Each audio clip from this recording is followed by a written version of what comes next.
T H E G G.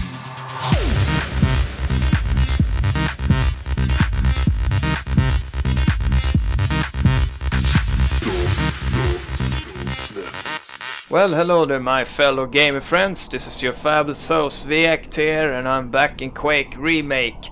And in part 5 I'm gonna talk about a quite serious topic.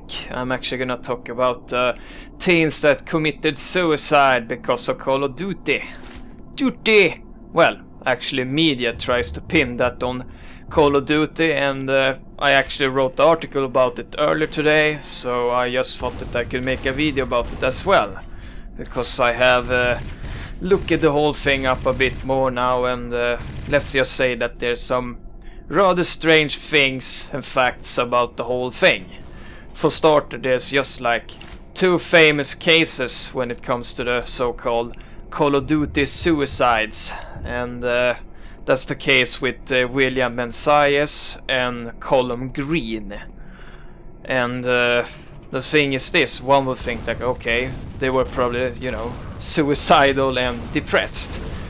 But the thing is this, the Menzies kid actually never showed like any signs of depression whatsoever.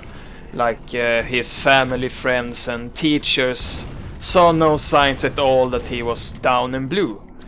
But if you take the Colum kid, he actually took his life after playing Call of Duty at his stepfather's place. And well, I'm not like a big Call of Duty player, but yes, I have played like Ghost and Black Ops 2. But correct me if I'm wrong, but is there like any like in-game content whatsoever in any Call of Duty game that makes you like have suicidal thoughts? I mean. And well, I can't like name one like scene or whatever in any Call of Duty game that I have played that makes me feel that way. But then I remember that, well, there was this one time where I actually played Call of Duty on a yeah, I think it was a 360 anyhow. And well, don't hate me now, but the Xbox One community are pretty fucking assholes when it comes to playing online. They are like rude and use foul language and so on. And well, if you're a teenager that's, you know, weak-minded and all that, then you can pretty much get eaten alive, if you know what I mean. And then I started to talk with Oye about it, and we have this theory going on that both the Menzies kid and the Colum kid played Call of Duty on the Xbox. I don't know if they have 360 or Xbox One, but I bet it was a 360. Anyhow, and they got bullied online, like harshly.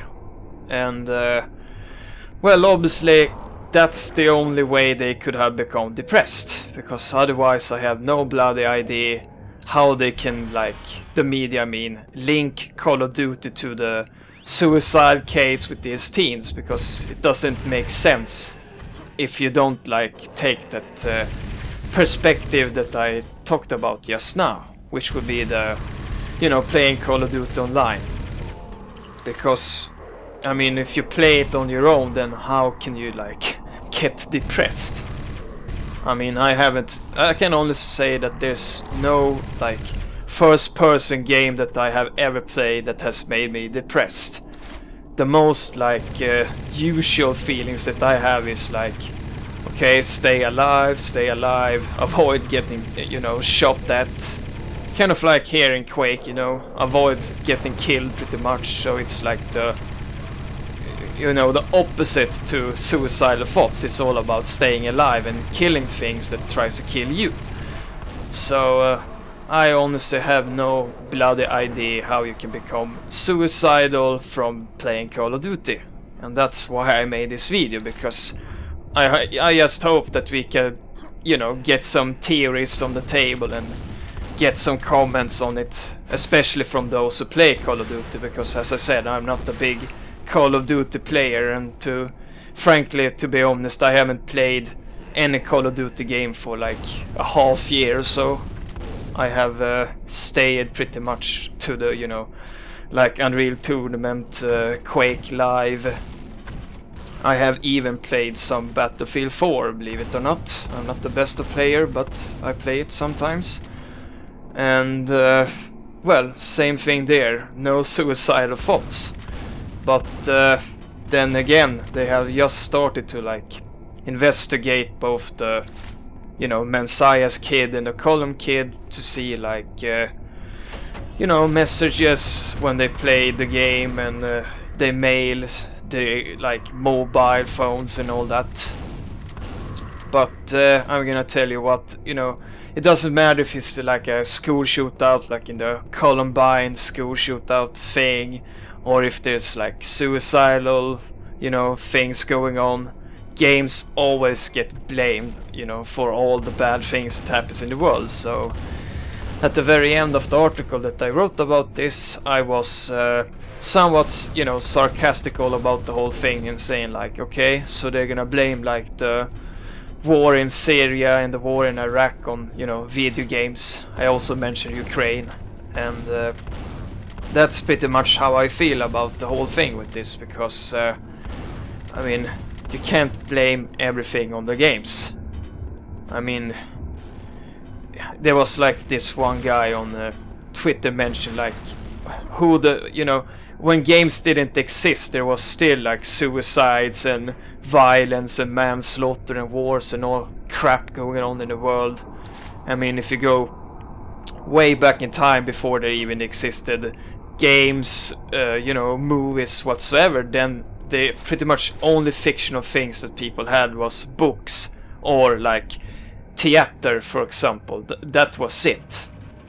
So I mean, I hardly doubt that they blamed like everything on books back in the days, but I don't know, it's like very easy to blame games for, you know, things that happen.